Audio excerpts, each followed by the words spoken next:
அகிலம் நியூஸ் நேயர்களுக்கு வணக்கம். இன்றைய மதிய நேர பிரதான செய்திகள். முதலில் தலைப்புச் செய்திகள். ஜனாதிபதி அனுரவின் அதிரடி உத்தரவு, இலங்கையில் பலருக்கு காத்திருக்கும் சிக்கல்.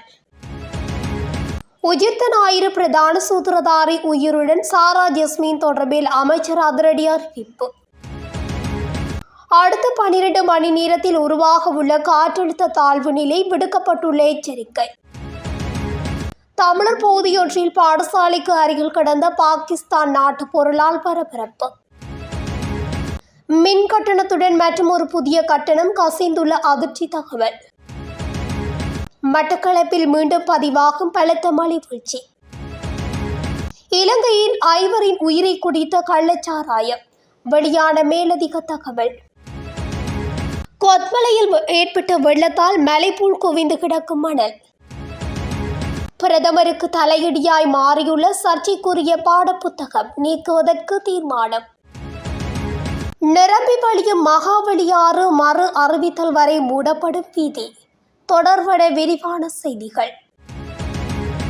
போதைக்கு அடிமையானவர்களின் தகவல்களை கண்டறிவதன் அவசியம் மற்றும் அது தொடர்பான தரவுகளை சேகரிக்க கணக்கெடுப்பை நடத்துவது குறித்து கவனம் செலுத்தப்பட்டுள்ளது. முழு நாடுமே ஒன்றாக தேசிய செயற்பாட்டு சபையின் 3வது அமர்வின் போதே அவர் இதனை குறிப்பிட்டுள்ளார். போதைப்பொருள் வர்த்தகர்கள் மற்றும் விநியோகஸ்தர்களுக்கு எதிராக பாரிய சமூக தாக்கத்தையும் அழுத்தத்தையும் ஏற்படுத்த வேண்டும் என ஜனாதிபதி அனுரகுமார் திசாநாயக்க சுட்டிக்காட்டியுள்ளார். அதன்படி நாட்டின் எதிர்கால சந்ததியினரை போதைப்பொருள் அழிவிலிருந்து மீட்டெடுக்க அனைவரும் தங்கள் பொறுப்புகளை நிறைவேற்ற வேண்டும் என ஜனாதிபதி அனுரகுமார் திசாநாயக்க தெரிவித்துள்ளார். நாட்டின் பௌதீக வளர்ச்சியை போற்று சமூகத்தின் நலன் மற்றும் ஸ்திரத்தன்மை மிகவும் முக்கியம் என்றும் தேசிய பேரழிவாக மாறியுள்ள போதைப்பொருள் அச்சுறுத்தலை இந்த நாட்டில் இருந்து ஒழிக்க வேண்டும் என்றும் அவர் வலியுறுத்தியுள்ளார். முழு நாடுமே ஒன்றாக தேசிய செயற்பாட்டு சபையின் 3வது அமர்வின் போதே அவர் இதனை குறிப்பிட்டுள்ளார். போதைப்பொருள் வர்த்தகர்கள் மற்றும் விநியோகஸ்தர்களுக்கு எதிராக பாரிய சமூக தாக்கத்தையும் அழுத்தத்தையும் ஏற்படுத்த வேண்டும் என ஜனாதிபதி குறிப்பிட்டுள்ளார்.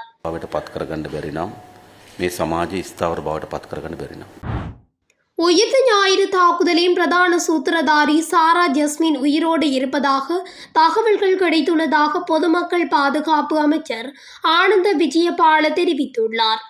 உயிர்த்த ஞாயிறு தாக்குதல் விவகாரத்தின் பிரதான சூத்திரதாரியாக கருதப்படும் சாரா ஜஸ்மின் தொடர்பான விசாரணைகள் தீவிரமாக முன்னெடுக்கப்பட்டு வருவதாக ஆனந்த விஜயபால தெரிவித்துள்ளார்.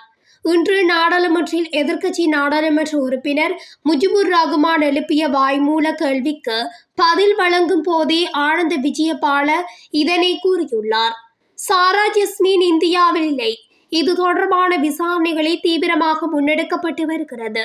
மேலும் உயிர்த்த ஞாயிறு தாக்குதல் தொடர்பில் சில முன்னேற்றங்களும் விசாரணைகளில் கிடைக்கப்பெற்றுள்ளன. குற்றவாளிகளுக்கான சரியான தண்டனை வழங்கப்படும். அது தொடர்பான தகவல்களை வெளியிட முடியாத நிலை காணப்படுகிறது. விசாரணைக்கு தடை ஏற்படக்கூடிய சாத்தியக்கூறுகள் காணப்படுவதால் இவ்வாறான தகவல்களை வெளியிட முடியாது. மேலும் சாரா ஜஸ்மின் மரணமடைந்து விட்டதாகவே குறிப்பிடப்பட்டிருந்தது. அவர் இந்தியாவில் இருப்பதாக தெரிவிக்கப்பட்ட கருத்தில் எவ்வித உண்மையும் இல்லை. அவர் தொடர் தீவிர விசாரணைகள் நடைபெற்று வருகின்றன என்று கூறப்பட்டுள்ளது.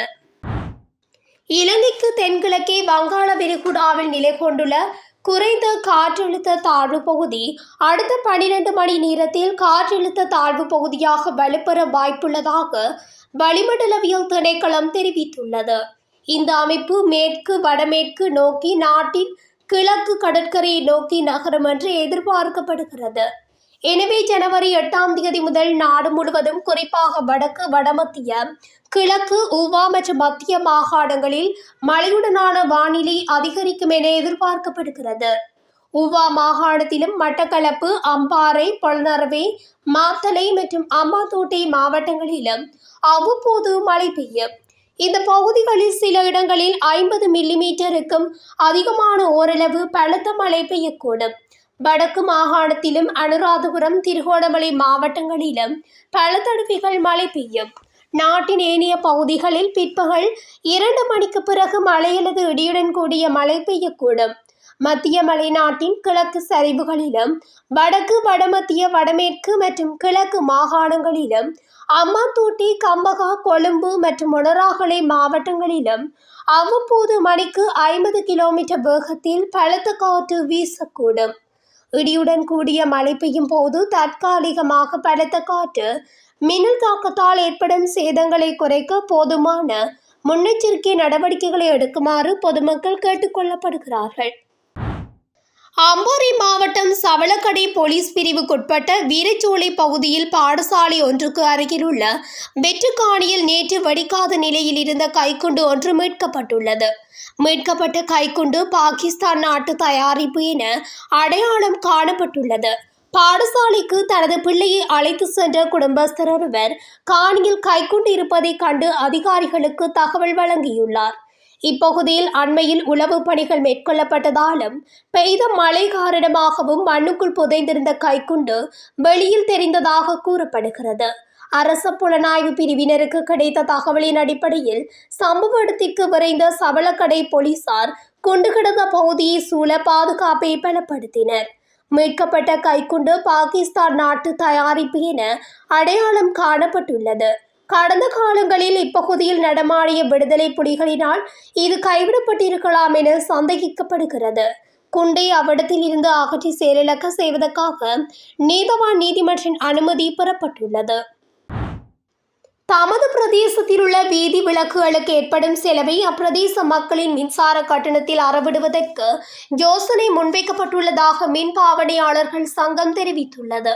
உத்தேச புதிய மின்சார கொள்கையின் ஊடாக இந்த யோசனை முன்வைக்கப்பட்டுள்ளதாக தெரிவிக்கப்பட்டுள்ளது. இது தொடர்பில் மின் பாவனையாளர் சங்கத்தின் தேசிய செயலாளர் சஞ்சீவ தம்மிக்க தெரிவிக்கையில், ஒரு குறிப்பிட்ட பிரதேசத்தில் பயன்படுத்தப்படும் வீதி விளக்குகளின் வாட் அளவை கணக்கிட்டு அத்தொகையை அப்பிரதேசத்தில் வசிக்கும் மக்களிடையே பகிர்ந்து அவர்களின் மின்சார கட்டணத்துடன் இணைக்க முயற்சிக்கப்படுகிறது. இவ்வாறு சேர்க்கப்படும் தொகையானது பாவனையாளரின் மின்சார கட்டண பெறுமதியில் 2.2% மேற்படாத ஒரு தொகையாக இருக்க வேண்டும் என குறிப்பிடப்பட்டுள்ளது. வீதி விளக்குகளை பராமரிக்கும் மற்றும் முகாமைத்துவம் செய்யும் அதிகாரம் தற்போது பிரதேச சபை, நகர சபை மற்றும் மாநகர சபைகள் வசமே உள்ளது. எனினும் புதிய யோசனையின் ஊடாக இந்த அதிகாரத்தை உள்ளூராட்சி மன்றங்களிடமிருந்து நீக்கி அதனை நிர்வகிக்க தனியானதொரு நிறுவனத்தை உருவாக்கவும் பரிந்துரைக்கப்பட்டுள்ளது என சுட்டிக்காட்டியுள்ளார். மட்டக்களப்பு மாவட்டத்தில் வடகில் பருவப்பேச்சி மழை வீழ்ச்சி மீண்டும் பொழிய துவங்கியுள்ளது. கடந்த வருடம் இறுதி வரையில் பெய்து வந்த மழை கடந்த வாரம் சற்று ஓய்ந்திருந்த நிலையில் நேற்று அதிகாலை முதல் பலத்த மழை வீழ்ச்சி பதிவாகி வருகிறது. இந்நிலையில் மட்டக்களப்பு நகரில் 39.5 மில்லிமீட்டர் மழை வீழ்ச்சியும், நவக்கிரி பகுதியில் 55 மில்லிமீட்டர் மழை வீழ்ச்சியும், தும்பங்கேணி பகுதியில் 36 மில்லிமீட்டர் மழை வீழ்ச்சியும், உன்னிச்சை பகுதியில் 33 மில்லிமீட்டர் மழை வீழ்ச்சியும், உருகாமம் பகுதியில் 26 மில்லிமீட்டர் மழை வீழ்ச்சியும், மயிலம்பாவளி பகுதியில் 31 மில்லிமீட்டர் மழை வீழ்ச்சியும், வாகரை பகுதியில் 38 மில்லிமீட்டர் மழை வீழ்ச்சியும், கருவணி பகுதியில் 19.5 மில்லிமீட்டர் மழை வீழ்ச்சியும் செவ்வாய்க்கிழமை காலை 8:30 மணி வரையில் கடந்த 24 மணித்தியாலங்களில் பதிவாகியுள்ளது. கடந்த 2025 முழுவதும் 1863.4 மழை வீழ்ச்சி கிடைக்கப்பெற்றுள்ளதாகவும் மட்டக்களப்பு வானிலை அவதான நிலையம் தெரிவித்துள்ளது. இந்நிலையில் மட்டக்களப்பில் அமைந்துள்ள மிக பிரதான குளங்களின் நீர்மட்டங்களும் வெகுவாக உயர்ந்துள்ளன. இந்த நிலையில் களுவாஞ்சிக்குடி, வெள்ளாவளி, பட்டிப்பளை, வவுணதீவு உள்ளிட்ட பல பிரதேசங்களில் உள்ள கிராமிய குளங்கள் முற்றாக நிரம்பியுள்ளன. இதேவேளை முறையான வடிகான் வசதியின்மையால் கிராமங்களில் உள்ள உள்வீதிகள் மற்றும் குடியிருப்புகளிலும் வெள்ள நீர் தேங்கியுள்ளதனால் மக்களும் பெரும் சிரமங்களை எதிர்கொண்டு வருவதையும் காண முடிகின்றது.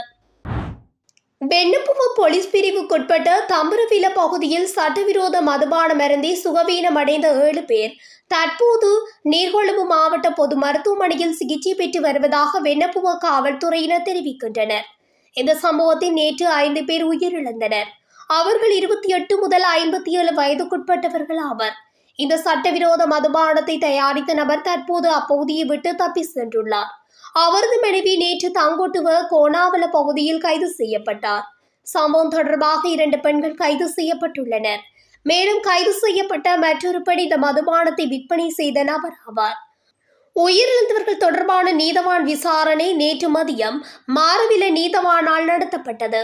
மேலும் அவரது உத்தரவின் பேரில் உயிரிழந்தவர்களின் பிரேத பரிசோதனைகள் இன்று சிலாபம் பொது மருத்துவமனையில் நடத்தப்பட உள்ளன.